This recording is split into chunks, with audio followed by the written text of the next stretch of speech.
Hello CSAEers, it is November the 2nd, 2017, and this is CSAE's Conquering Content, and I am CSAE's Manager of Content, Stephen Trustrum. And in this episode, we're going to talk about link building. So let's start with what link building is. Link building is, as it sounds, the process of building links to your website.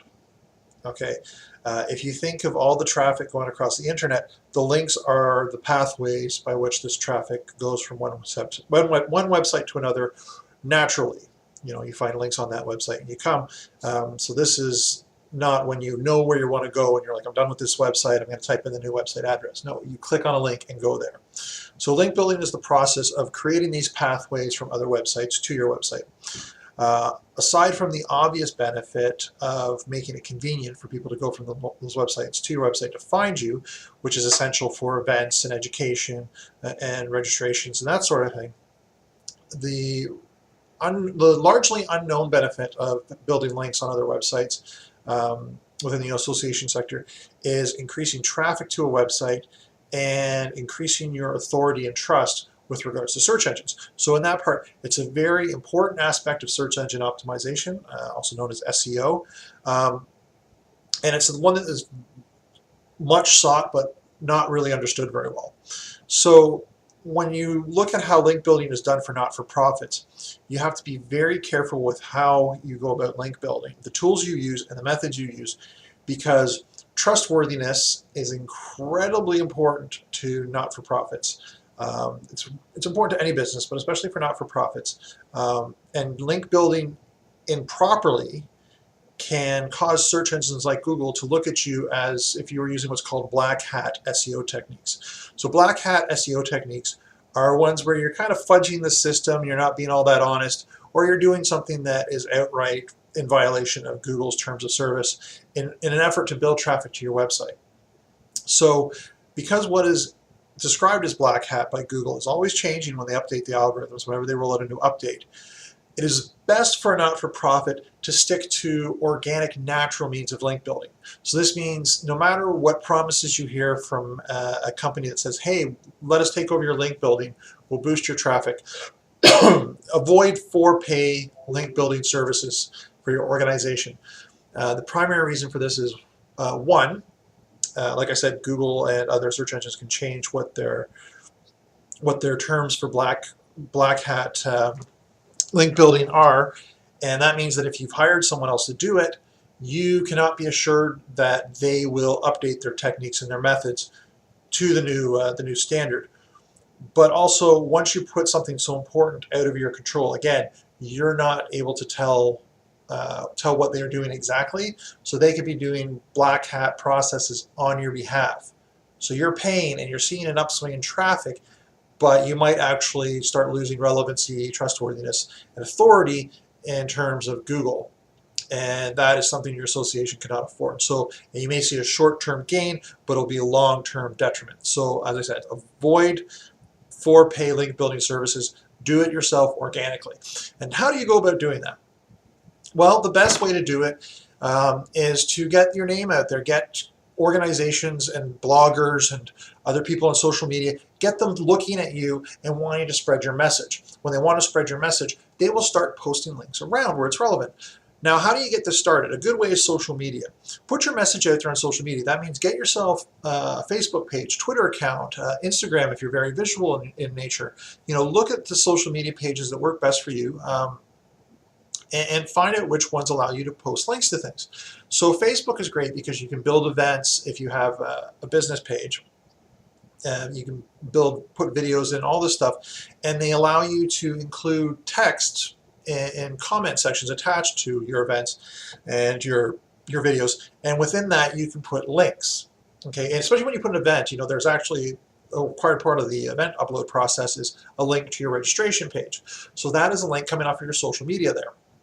Now what happens was when you put these links out, if people follow them, they start to see, Google looks at it and says, hey, there's a lot of people coming here, and they see what the source is. So if there's a lot of people coming from a particular sector, so say you're in your association is a trade association, if they see that a lot of people are coming from business sites operating within that trade sector, then the Google algorithm will say, Well, this association page, the target page where all this traffic is coming through these links, must be pretty trusted because people who are in related businesses are coming. They're building links onto it.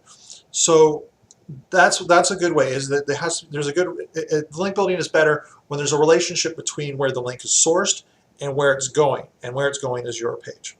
If there's a disparate relevancy, like this is there's a lot of say entertainment related web sources are pushing links to a trade related association. It's still good in that there's links going there, but the relevancy is a little more ambiguous so far as Google is concerned. They're not really they might not necessarily understand the link between the source and your website. So it's still doing some good, but it's not as good as if you get the people who should be most interested in your website talking about it and posting links. And how you do that, aside from social media, is you gain the interest of subject matter experts and influencers within your sector. So people who blog about it, people who are looked at, people who are consultants and the like, get them to talk about it, to talk about your website and post links. So if there's a well-known blogger who blogs about things relevant to your sector, you might approach them and say, hey, don't go out necessarily and say, we'll pay you to write a blog, because you might not get the best effect, and if it comes out that you're paying for blogs, it might not work good for your reputation for your association, just depending upon the nature. It might work, you can give it a try. You have to judge this for yourself whether it's a good idea. But if you approach a well-known blogger and say, this is what's going on with my association now, I thought it might be of interest to you, so you keep them appraised of what's going on, you kind of put them in the loop, they're more likely to start talking about you organically and say, hey, this is what's going on with this association, everybody, you might want to have a look, and they'll post links to you. So go out and approach the subject matter experts, the contributors, and the influencers. Also send out information to your membership. Your membership are influencers within your sector. So keep them appraised, but do it in a way that makes them want to share what you're sharing with them, so that they then link to it. So having a blog for your association's website is a good way of doing this. You post the blog, and then they, of course, go, hey, have you seen this? And they share it in their social media. They post it in their blog. They cite you. They quote you, and that helps build links, as long as they're putting the links in there when they cite and quote you. And that helps build links of authority back from people who are within your sector. So that's a good way to do it. Do not use link farms as well. I know link farms was, if you're not familiar with it, a link farm is a site that grew in popularity starting in the 90s and then started to fizzle out in maybe 10 years ago, when Google really started putting work into its algorithm and how it operated. So basically a link farm was a site which would just post links to other websites, and it'd just be pages with links. So there's no real relevant content. It would have something there to try and get people to come to it, but it was just sending links to all over the place. So Google's algorithm now looks and says, okay, like 90% of what's on this website are links. How can it be relevant to anybody if it's just links to other places? There's no content here. There's no message. There's no information.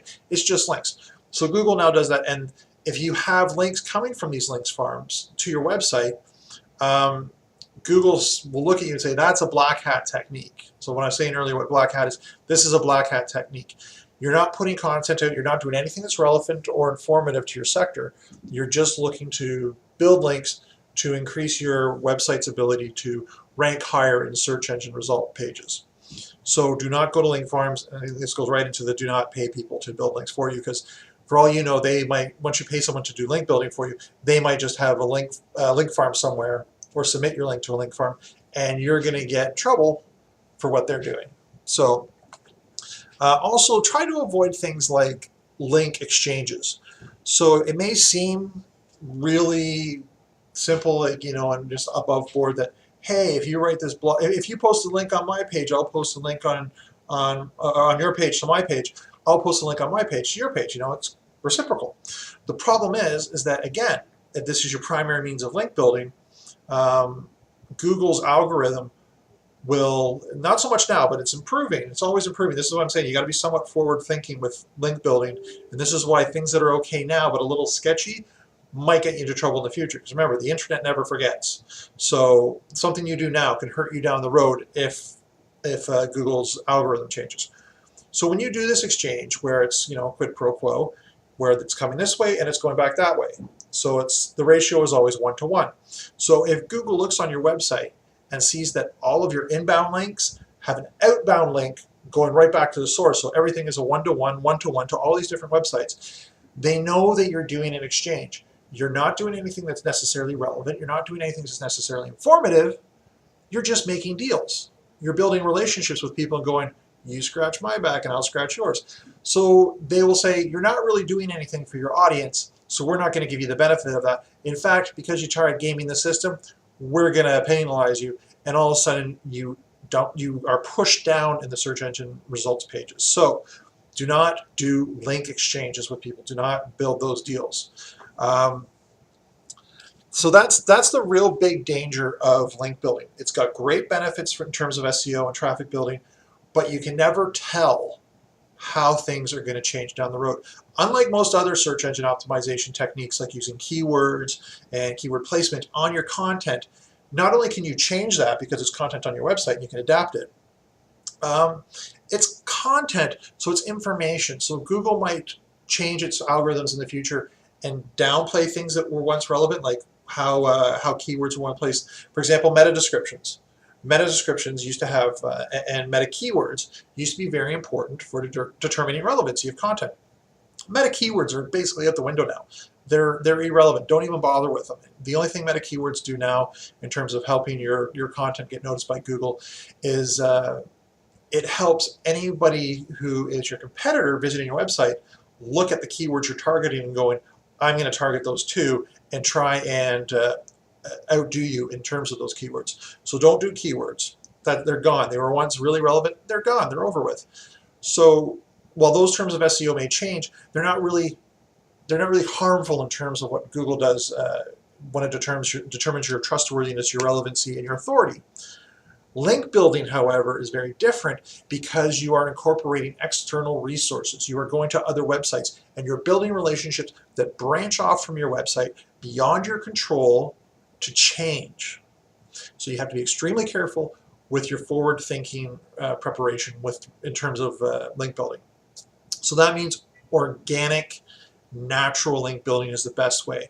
Put your content out there. Talk to people to get them interested and make what you're doing relevant to them, and they will start talking about you.